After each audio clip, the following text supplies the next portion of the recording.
Hello, this is Nai G. Glenn, and these are my About Me beats.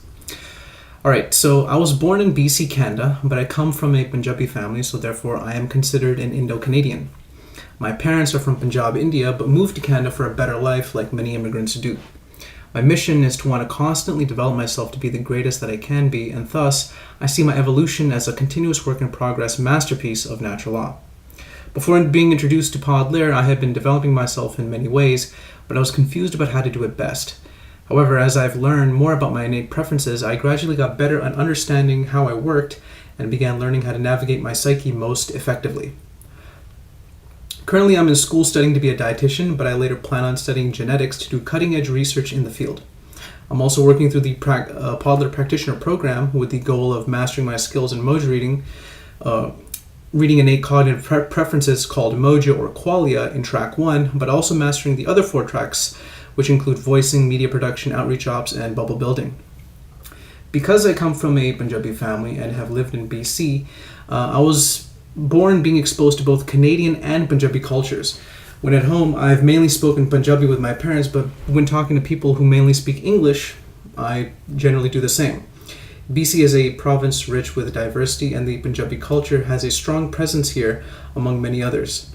The Punjabi culture is also full of rituals too, given the many festivals and ceremonies which make it up, and from Vaisakhi to extravagant weddings to visiting the Sikh temple or Gurdwara regularly. This culture has been a big part of my life for much of my early years, but as I've aged, I felt the desire to move away from this culture so that I may find my own way through life. I did this mainly because I didn't want to identify as belonging to any sort of religion, and many people who are Punjabi are also Sikhs. My critiques of the Sikh religion are mainly that it holds to the idea of a deity, and there are also many traditions such as the 5Ks, which I don't wish to be a part of. I consider myself an agnostic atheist only in the context of a theistic discussion, but that's not how I personally think of myself in terms of my beliefs and most important values. Personally, I would rather describe myself as a truth seeker, humanist, and Podler practitioner. When I was young and going to elementary school, I was always a very shy kid who kept mainly to himself, but disliked being seen that way. I would have trouble making friends and felt out of place in the classroom and school in general. It normally felt like the other children my age had a much easier time connecting and getting along with one another, but this wasn't so much the case with me. Home life was spent mainly watching fun and interesting TV shows, which helped me to escape the real and oftentimes painful world to a place of exciting adventure and in my imagination. Life in high school was like life in elementary, except everyone was older, there were more ethnicities, and there were a greater number of students that made up the school in general. I felt a powerful desire to want to avoid people as much as I could, but I also wanted to make friends with others as well because I was lonely and craved interaction. We would have an hour lunch break, but because I was so reserved, I would use this time to go home to eat, watch TV, or listen to music and escape as compared to spending time to connect with other students. In classrooms, I would try as much as possible to seem as normal as I could and avoid drawing attention to myself because I didn't want to get made fun of, essentially. I would try to find at least one person who I could connect with and use them to ease my inner tension and broadcast to the rest of the students that I wasn't a loner. As I grew older and transitioned from a freshman to a senior, my confidence grew, but I still felt like an outsider and still didn't engage people I didn't know as easily and readily as I would have liked. This time was also when I began to want to understand myself and how I worked, which eventually led into discovering Podler, which is a human qualia research project. College brought with it an interesting time in my life, but I still wasn't completely at ease in this environment either. I was being pressured from my parents to study at college and eventually get a job, but this greatly demotivated me because I lacked an inspiring reason to want to go. I needed to know why, but didn't, and felt powerless and as though I was going through the motions with the courses I would take. My grades also reflected this lackadaisical attitude because I failed many classes and wasted a lot of time, energy, and money because I lacked purpose. When it came to my social anxiety, I felt much more at ease in college, but I still wasn't taking control of my interactions in the way I wanted. My anxiousness didn't feel as high stakes as it did during high school, but conversations felt heavy, uninspired, and directionless, much like my current state at the time. To break from my vicious cycle and find my purpose, I needed to take a break from more traditional forms of education and allow myself to work according to my own schedule. I stopped going to college and began to delve deeper into my own personal interests, such as Podler, to better understand myself. My parents at the time didn't agree with my decision, and I got into countless arguments with them about how I spent my time. But despite this, I still did what I thought was best for me. Gradually, I developed a better connection with my parents and made them understand me, which led to them being more respectful about how I worked. But it took heroic effort on my part because I had to be honest with them about who I am and what I wanted out of life.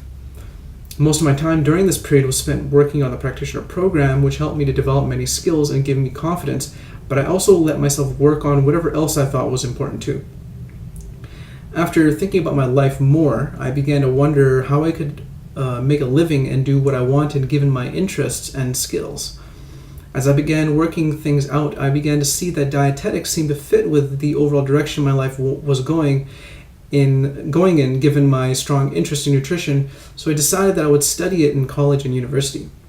Having a sense of purpose to drive me forward, I began taking courses in college again, but this time I was motivated to succeed. I went to classes and scored well in all of them.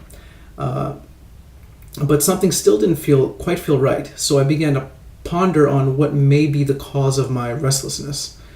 I later realized that to overcome my problem, I needed to find a way to connect Podler to my scholastic pursuit, but didn't know how to do so. After thinking on it, I concluded that once I finished studying dietetics, I could go on to study DNA and find a genetic component to the Moja phenomenon. Knowing that I could contribute to the Podler cause in this way felt great and eased the inner turmoil inside of me. As I took classes, I felt much more stronger in the school setting and my confidence grew. Though I still have social anxiety even now, I no longer have the same kind of problems I did before because I worked through them. I'm still trying to improve how I handle social situations, but I've come a long way since my younger years. Whereas before I would avoid awkward social situations as much as I could, I now proactively work on improving them so I don't feel anxious about them anymore. When it comes to creating new acquaintances, I generally take an active approach through online and real-life avenues, but I'm selective about the sort of company I like to keep. When I find someone interesting, though, I feel compelled to want to get to know who they are and see if there can be mutual benefit in engaging them. When dialoguing with them, I always try to steer the conversations into areas of common interest so our exchanges are of mutual benefit, but this may take some time feeling out. Despite this initial phase, both me and my new friend learn a lot about one another, and these discoveries help to lay the foundation for both of us for a friendship and future interactions. This period also tends to be the most intense, so most conversations tend to be about everyday simple things to minimize that. But as we get to know each other more, we gradually start to feel more comfortable around one another talking about personal topics, and this helps us become closer friends. As I get to know someone better and I become good friends with them, I will naturally feel comfortable around them, which will give rise to a desire to engage in more serious conversations and less casual small talk. During this time, significant issues tend to rise up in the relationship, which could change how my friend and I associate with one another. Depending on the kind of hurdle, we may be able to overcome it together and become even greater friends, or it won't be adequately addressed by one or both people, which will create a pending issue. Since Podler is such an important aspect to my life, I will also naturally want to share it with my friends so they can get into it and have their mojo be identified. However, because Podler is controversial, my friend may not want to get involved in it, and as a result, I won't be able to share my most authentic and true self with them. With that being said, if they are able to accept Podler and also have themselves be read, it will not only be great for me, but my friend will benefit greatly because they will have an opportunity to learn about themselves and the human condition in a way they never have before, with life-altering rewards. I'm also interested in having more close and intimate forms of relationships as well, but it will have to be with someone who completes me and therefore is a nijai, aka my ideal inspirational other. She should have an interest in Podler because it would make for an easier relationship, but she doesn't have to be completely dedicated to the cause if she isn't ready for it during the preliminary get-to-know-you period. As with good friends, the more interest and investment she shows in Podler, the more I will be able to expose my true self to her, and this is especially critical for a romantic relationship because understanding our shared Najeh storyline is very important for us to both properly honor one another. It should go without saying, but I expect from my romantic partner to be strongly interested in developing the best relationship possible, which will undoubtedly require continuous growth from the both of us. Being HSP, or a highly sensitive person, is native to all Naiji, but not all HSP nervous energy manifests in the same way for every Naiji. My form of HSP energy can be overwhelming at times and quite freaky given the intense energy, but after being harnessed, it leads to powerful insights and abilities. My HSP energy makes me aware of the weaknesses in my worldview, which then need to be addressed in some capacity so they are minimized. When I was younger, my HSP energy would scare me because of how it was usually tied to a fearful experience, but I've grown more accustomed to it with time by processing through my experiences until they would no longer frighten me. I would have a lot of this energy during social situations, and this made me want to avoid them during early years in school. But instead of dismissing my HSP energy, now I instead accept my HSP energy boldly for what it is and follow wherever it leads me. I don't like to be afraid of anything because it clouds my lens, but facing my fears makes me stronger and able to see life clearly for what it really is. It's been very challenging. It's been a very challenging journey becoming more accustomed to managing my HSP's radical energies, but embracing it has led to tremendous gifts which are too valuable to ignore. Therefore, I continue listening to what my HSP energy asks of me to become wiser and more masterful in everything that I am and do. When it comes to making decisions, I think it's important to make sure that one's feelings and emotions are never ignored, but because they give us energy, inspiration, and motivation to move forward. At the same time, though, I also don't believe that feelings and emotions should be indulged in excessively to where logical thinking has been shunned. Feelings help me to understand that something can move me, and when I'm feeling emotions like happiness, sadness, or anger, I believe it's because I have a lot of growth that needs taking place in those areas, and these emotional states exist for me to process through so I reach higher ground. Whatever I'm feeling, I always make sure I keep in mind that my internal states can always change, and because they do, there is always something else for me to uncover about myself. After I've allowed myself to process through many feelings and emotions, I notice that I've become calmer and more confident in myself because I'm being thrown a lot less. I try to work towards reaching this relaxed state as much as I can, but it cannot be reached without allowing myself to feel through my experiences first. Once achieved, though, I'm no longer the same person I was before because I've matured, grown, and become wiser. In respect to how I spend my time, I currently have a lot of it allocated towards studying for various courses I'm taking in college, but I also like to leave some for hobbies and other activities too. My interests generally wax and wane depending on my mood and current mission, but I tend to shuffle around various activities while sometimes adding entirely new ones in as well. These activities and hobbies include weight training, managing my calories, watching movies, and finding ways to improve my life overall. I like listening to music as well, and I will occasionally play a game on my computer or research a topic of interest if it's important enough. My life follows a strict routine, but it can also become more flexible when necessary too. Working on Podler is a high priority for me, and this comes out in the volunteer work I do, such as writing, visuals, and being a part of the proof of concept experiments we do. Overall, I enjoy how I spend my time because it's all towards helping me to peak and grow, but in the process of working on myself, I'm also helping to make the world a better place too, because whatever upgrades I'm able to get for myself, I'll also be able to give back to the world for it to move forward as well. As I've aged, my interests have evolved, but when I was young, I was always really into anime, cartoons, and cool stories overall. It started with early children's shows that I would watch with a strong interest, but eventually it evolved into an obsession when I was first exposed to the Dragon Ball franchise. The anime told of a protagonist named Goku going on to save the world from evil forces with his friends, and I thought that it was the coolest story ever at the time. I loved the first Dragon Ball show and later loved Dragon Ball Z even more due to its mature and edgier content. The show taught me several lessons, but mainly it taught me about hard work, which awakened a powerful desire within me to be a Kensei. The various good guy characters trained to reach higher power levels, which took a lot of physical training, but there was also a spiritual component as well. Especially with Goku, because he was always on the search for enlightenment, which greatly inspired me and motivated me to become strong, not only in body and mind, but spirit as well. Around the same time that I was fascinated by TV shows like Dragon Ball Z, I was also beginning to delve into the area of video games.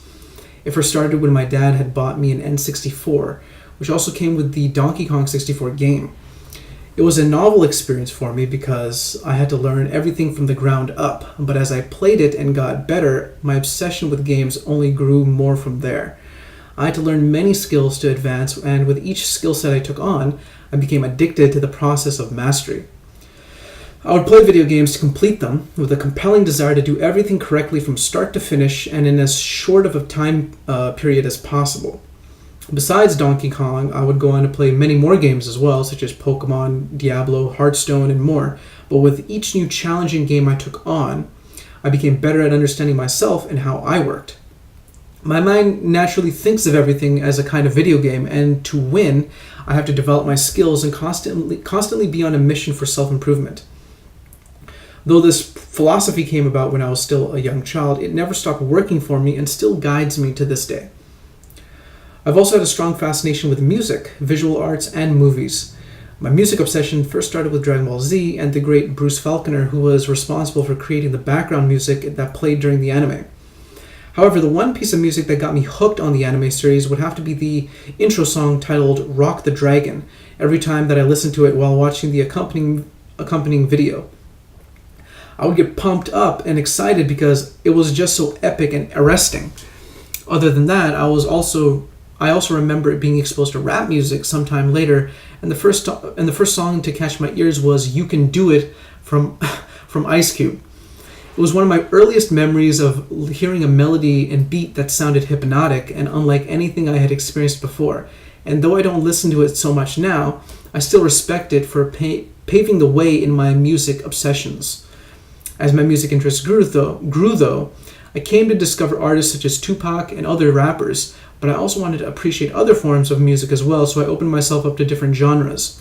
I began listening to pop, rock, orchestra, and so on, but eventually I decided that I would listen to anything that sounded appealing to me. Since adopting this open-minded attitude towards music, I've learned a lot about what kind of music I prefer, which tends to have a powerful feeling associated with it. The music can come from a TV show or a movie, but besides that, it's usually tied to an epic story that I identify with, and the music itself is usually very cool and powerful as well. Besides music, I enjoy different forms of visual arts with a strong appreciation for paintings and pictures. Some of my favorite painters would have to include Frank Frazetta, who has created works such as Atlantis and Dreamflight, or captivating sketches such as one where he drew a beauty in a bathtub. Other artists like Leonardo da Vinci, John Singer Sargent, and Leonid Afremov have also created great paintings too, which captivate my imagination and inspire me. I've also liked photography, but my interests have grown in it recently from the use of social media sites like Instagram. I especially like aesthetically pleasing pictures, which are done with an artistic style, and those that convey an interesting mood. From black and white to those with special filters, picture collages help me to think more creatively and generate new and interesting thoughts. I've also loved movies ever since I was a young child, and this relationship has stuck with me throughout my entire life. One of my first films that I had ever watched was Jurassic Park, which took me to an epic fantasy sci-fi world of thrills. It was a motion picture where I was first introduced to incredible CGI and a story which truly excited me as a kid. My journey with movies has made me consider many since my first exposures as a kid. And my fascination grew to the point where I would give any film a chance if I suspected it would be a rewarding experience. I've seen and greatly enjoyed motion pictures such as Inception, Spider-Man 2, Edge of Tomorrow, and many more. Most recently, I've begun watching Hemher Nejez films, of which My Fair Lady is one of my favorites. It stars Nijai Audrey Hepburn along with Naiji Rex Harrison, and there's a lot of great banter between the two actors. The movie is riddled with laughs and shows the chemistry between the Nejez pairing, which isn't always fully realized in Hemher Nejez films. Motion pictures have given me a lot, and a truly amazing movie can change one's perspective significantly. Films have taught me a lot about life, and without them, I can honestly say that I would not be the same person I am today. So I'm grateful that they exist to fuel my hungry imagination and soul. As I've grown throughout the years, my unquenchable desire for mastery and enlightenment has also grown and evolved. I've asked myself heavy and important questions which have made me rethink my priorities in a fundamental way. One of these priorities related to video games, and though I would continue to play them on occasion and I love them, I wanted to explore other key areas in my life which would teach me important lessons, require more effort to accomplish, and were more rewarding as well. I wanted to make my worldview larger and more powerful, but a weakness that I noticed was that none of my interests were really focused on anything relevant to my success in the real world. Games were mainly a way for me to escape the real world, but during this time I wanted to make the real world my own, so I didn't have to escape from it to begin with. I started with my desire to develop my physique because I was weak and overweight, so I began tracking my calories and started a weight training program. I was always interested in bodybuilding even before I started down this path, but I had never really applied any of my knowledge to see real results. This all changed after a good friend of mine had taken a photo of me which was less than flattering, and upon looking at it I knew I had to change my ways. During that time I had been eating a lot and I was at my highest weight ever, but since then I began working hard to bring my weight down to a healthier level. From that point on, my knowledge of nutrition and bodybuilding developed over the years and continues to grow because I'm always on the search for an edge in my self-development goals, but never satisfied for long after finding one. Since I began my health journey, I've gained a newfound confidence in myself along with a higher self-esteem, and though all the work I do isn't easy, it's worth it to me because whenever I look at myself in the mirror, I can't help but feel proud of what I've accomplished. When it comes to my diet, I've made several changes since adopting a healthier lifestyle, and one of the first changes I made was to reduce my caloric intake to lose weight. I also made sure to eat enough protein and meet my overall nutritional requirements for the day too, because I wanted to retain as much muscle mass as I could while slimming down. I also divided up my total energy intake into 3 to 5 meals and made sure each one had a good balance of everything I needed and was also eaten at regularly scheduled times.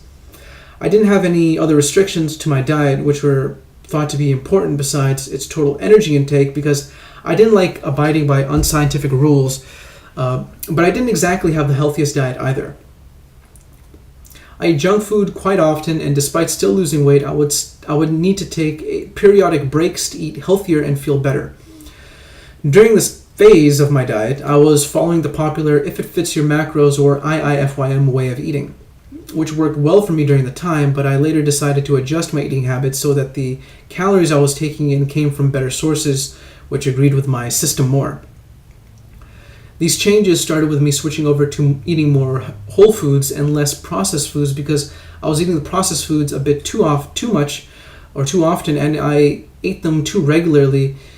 And if I ate them too regularly, they made me feel ill. To learn more about how I could make changes, I started watching videos on YouTube to get ideas related to the topic, but in the process, I also fell into watching videos discussing the topic of veganism. I'd come across this diet before, but never really thought too much about it because besides it being a diet that I personally respected but didn't really actually follow. However, as I began thinking about it more, I realized that it made a lot of sense given that eating animals was totally unnecessary and morally unjustified. So I did research on it and realized that science supported it too, with many dietitians saying that, or pretty much all dietitians, I don't know, many I would say, that it could work at any time during a person's life, be it very young or old. It took some adjusting, but I made the transition and never looked back. Watching films like Earthlings helped me to make the change, but it was mainly reading up on the diet which made the biggest impact for me. Besides that, another meaningful change I made in viewing my diet was that I also began tracking how expensive calories were. Given certain foods, the price to caloric ratio isn't always very good, so I moved away from buying from fast food restaurants and instead began to rely more on foods like oatmeal, beans, and pasta to provide most of my energy needs. Overall, my diet has evolved significantly over the last handful of years, but I still see improvements which can be made, and I'm always working on finding solutions to it in a manner which fits well with me. My exercise program has been through a lot of changes like my diet because I've constantly been on the mission to understand how my body works so that I can continuously improve. Initially, when starting to weight train, I did whatever exercises that I could that were simple and targeted the major muscle groups that I wanted to develop. I did the bench press, shoulder press, squats, deadlifts, pull-ups, etc. because they were thought to be the key compound movements which were the foundation to any weightlifting program, and I believed them to be the best exercises that one can do.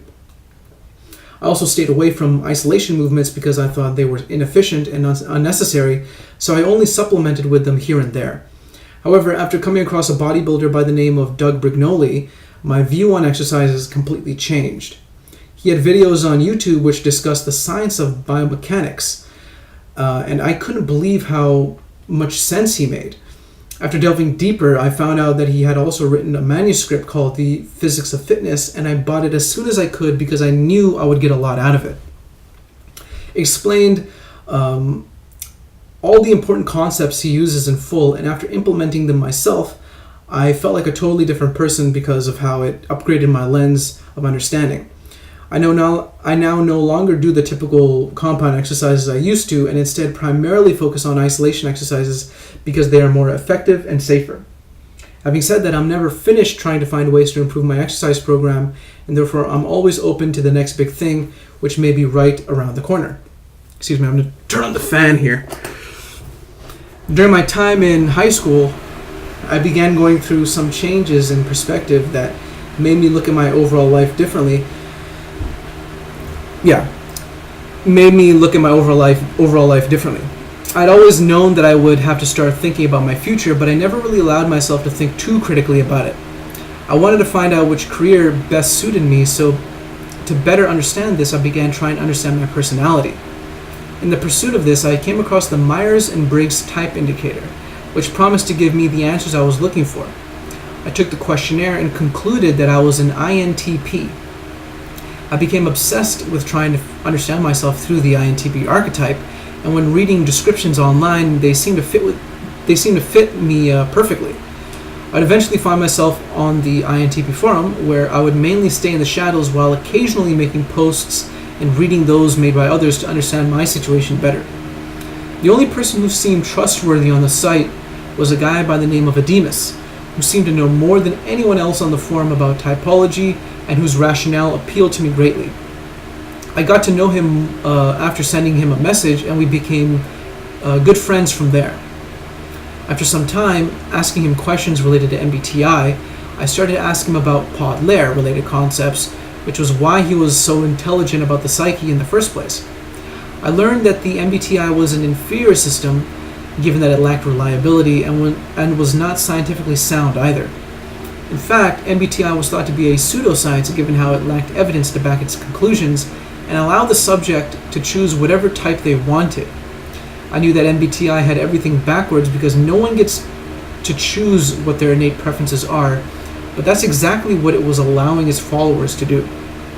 If people could simply change what they were any time they felt like it, then how could that approach ever develop into a science which is built on laws that are never breached? Similar to the science of how blood type works, people are born with a certain blood type, and no amount of magical thinking can ever change it. I craved this level of finality and firmness in respect to my own mind processes, and the only model that was promising what I wanted was Podler. I took the plunge, and I submitted a video of myself talking for about 10 minutes. I was told shortly afterwards that I was an INFJ, which is loosely similar to the INFJ and MBTI. When I found out what I was what I really was, my entire world completely changed from the ground up. I put on a brave face on the outside, but on the inside, I had to reconcile the fact that I had been incorrectly reading myself for a long time, and in order to fix everything, I had to start addressing many of the problems and issues which I had been avoiding. Through Podlair, I greatly enjoyed learning about the Naiji Mojo and watched many videos from Coach talking about the configuration in full. I was blown away by how everything in the audio and video files sounded eerily like how my psychology worked. Everything clicked, and I was sold on Podlair almost immediately. From that point forward, I have been a part of Podlair and have made a place for myself here among its members who I think of as friends and a team. We have gone through many experiences both high and low, but we continue to keep moving forward with the intention to want to help make the world a better place by teaching the Mojo phenomenon to everyone we can. To continuously progress with my journey in Podlair, I had to start learning how to distinguish different people from one another, given their innate preferences, and this took place in the first track of the practitioner program dedicated exclusively to Mojo reading. Developing my skills in Mojo reading has always intrigued me ever since I was first exposed to Podlair, because it was quite literally where the evidence was. But in order to make sense of it, I had to take quizzes testing my lens and constantly honing my abilities so that I understood how to interpret the data correctly. My accuracy rating started off poor, as it normally does for all beginners, but I gradually built it up from there, watching video media of celebrities and taking in countless photos to make physiological cues pop out. This is an area where I advanced my skills to become wiser in how the Mojo phenomenon works, but I'm constantly striving to better myself because there is always more to learn. I'm able to read people much more effectively than I ever have, and it's because of my training in the first track of Mojo reading. So far, my accuracy rating is at 50%, and therefore still has much room for improvement, but I continue to read samples put forward in quizzes when they are released and spend time on my own researching samples of interest, essentially to improve my score. To even see the Mojo phenomenon is a huge accomplishment, and I take it with great pride and privilege to study and develop my Mojo reading skills at Podlair.